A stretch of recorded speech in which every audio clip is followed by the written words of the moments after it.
We are 18 hours away from Donald Trump's long-awaited running mate announcement. We will know for sure at 11 a.m. tomorrow. But all signs point to Indiana Governor Mike Pence. We hear the governor is prepared to drop out of his race for re-election. Trump said today he hasn't made a decision yet, so who knows? Anything can happen. The presumptive nominee also has been seriously considering Newt Gingrich.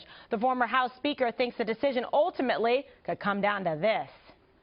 In many ways, Donald Trump is like a pirate. He's outside the normal system. He gets things done. He's bold.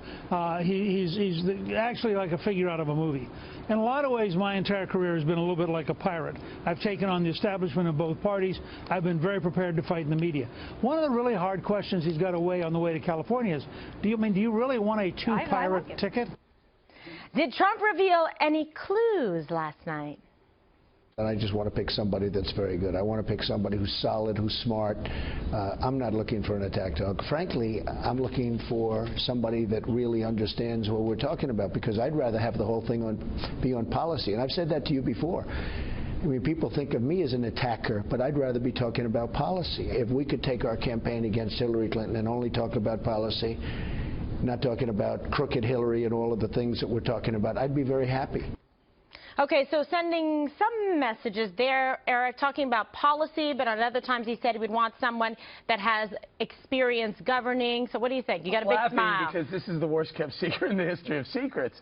I mean, we have people staking out. There are people staking out private airports in Indianapolis. Who's landing in Teterboro? Who's landing in Teterboro? Mike Pence has to file papers to pull out of the governor's race. Everyone's waiting for him to do it. I mean, look, Donald Trump last night said, I don't need another street fighter.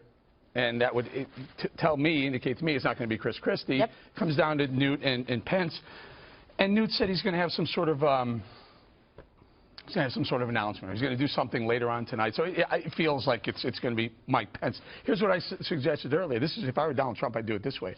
I'd put Christie, Pence, Cruz, Newt, and General Flynn up on the stage during the RNC and go, okay, this one's going to be my Supreme Court Justice. This one's going to be my Attorney General. This one's going to be my Secretary of Defense. And come down to, and then you're hired, you're Vice President. I guess it's going to be Pence.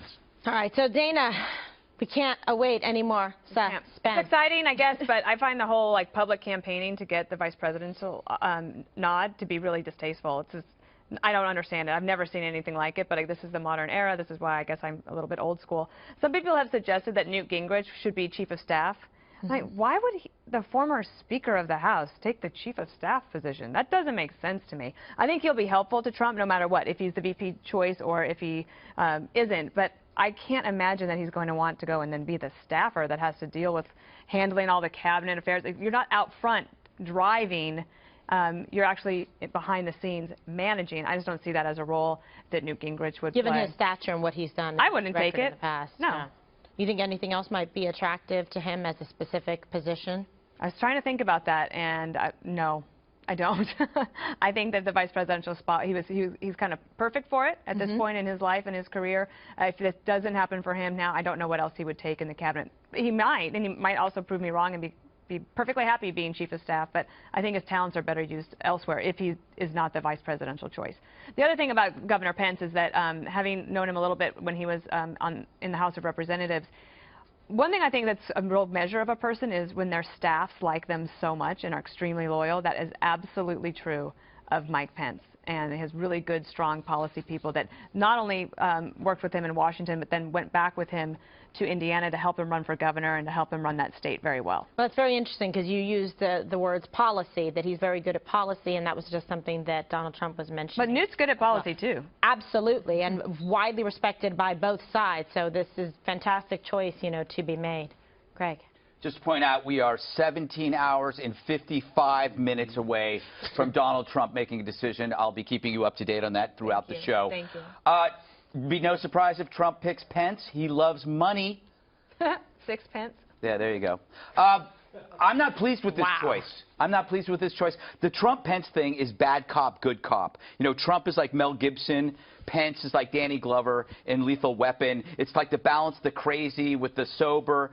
I don't like Trump Christie because that's Batman and Robin, but Robin is Penguin. I really like Trump Newt because that's Sherlock Holmes and Dr. Watson. You know, Sherlock Holmes is Trump. He's always off. He always has a sense that something's happening, but he can't quite explain it. And then in comes Dr. Watson with the facts and the reason that says, here you go. That's why I really thought, and I thought that the Trump-Newt combination was the most balanced and the most interesting. But then that requires, again, like we always say, will Trump listen to that person at all? Or the other thing that Trump-Pence has going for it, 5 letters each, perfect for a bumper sticker. Yeah. But it's like, you know what it is? It's the trophy. It's like a evangelical trophy head for the wall. Remember Gore Lieberman? It's Gore Lieberman. It's too many letters. Trump knows Newt can't be controlled. Can you imagine you didn't get the VP, Newt, because your name was too long? Yeah, it's like 5 and 4 I think you can do, but Gore Lieberman. The Trump Newt? But the reason why you like Newt is that he can't be controlled. And he's critical. Well, he's so smart, too. Yeah, yeah, and that, but you know he can govern. Yeah. Well, I do know that Trump's new VP will be interviewed by Sean Hannity tomorrow night at 10 p.m. So and that will be approximately how many hours from now?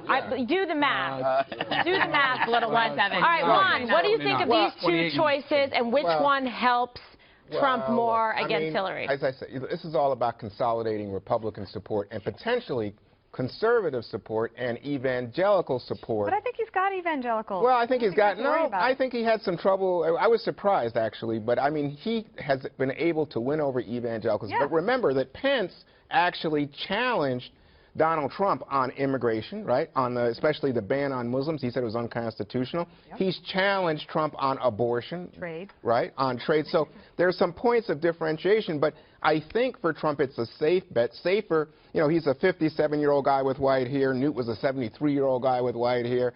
And you know what I saw? He's got a safer bet, not as controversial, not as explosive as Newt. Comes to the debates, a little bit of a problem because I don't think Pence has been out there on the stage under that kind of intense heat. Newt has, and Newt's done well. The other part of this is money. That Newt was really being backed by Sheldon Adelson and a lot of the big money guys on the Republican side.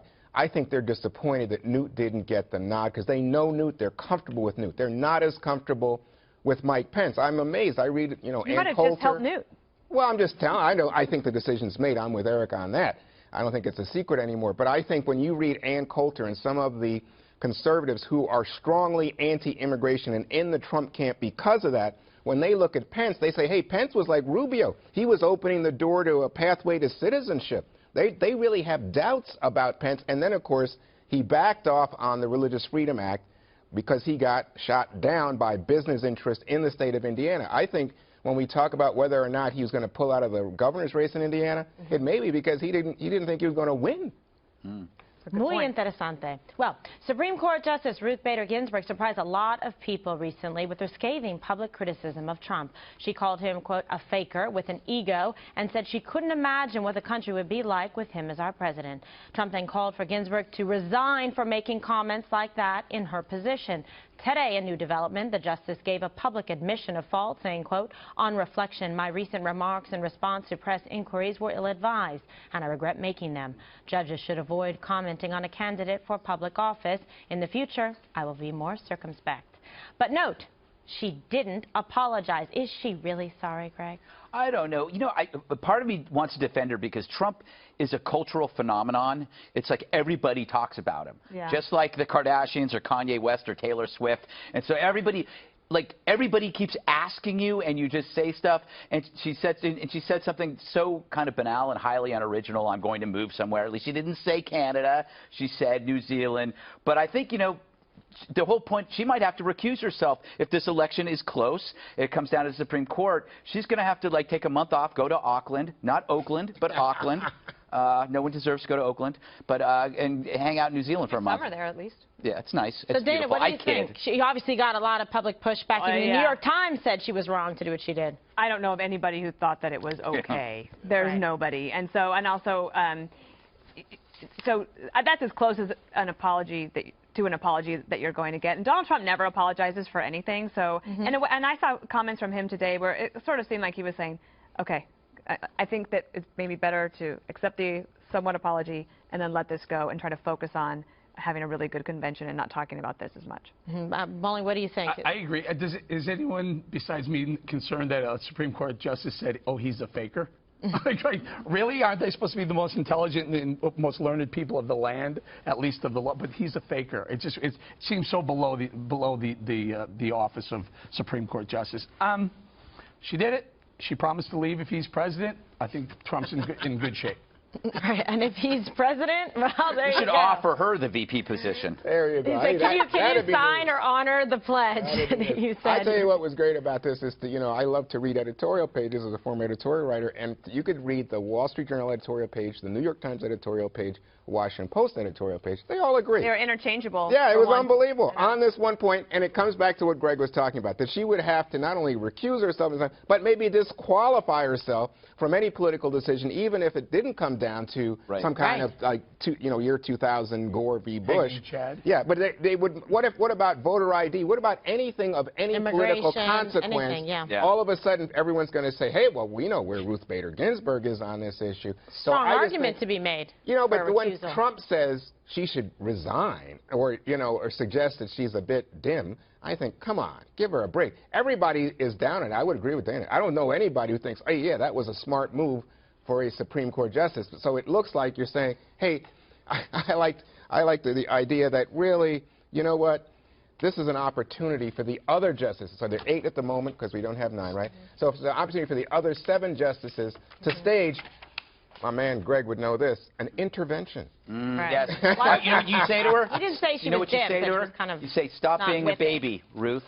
I'm really glad we waited for that one. He said something worse than dim. He said that he thought she was not quite all there anymore. Well, that's what he said. Yeah, not dim. If she Dim says suggests she's lack of going to move to New Zealand, oh, come on, you took that seriously. and then goes, oh, Did he's you not take that that too. But do you guess not what? think that's a little bit strange for a Supreme Court I justice? do. We've been saying that, Deb, and now she said you ever had it's not kiwi fruit? appropriate. She's also human.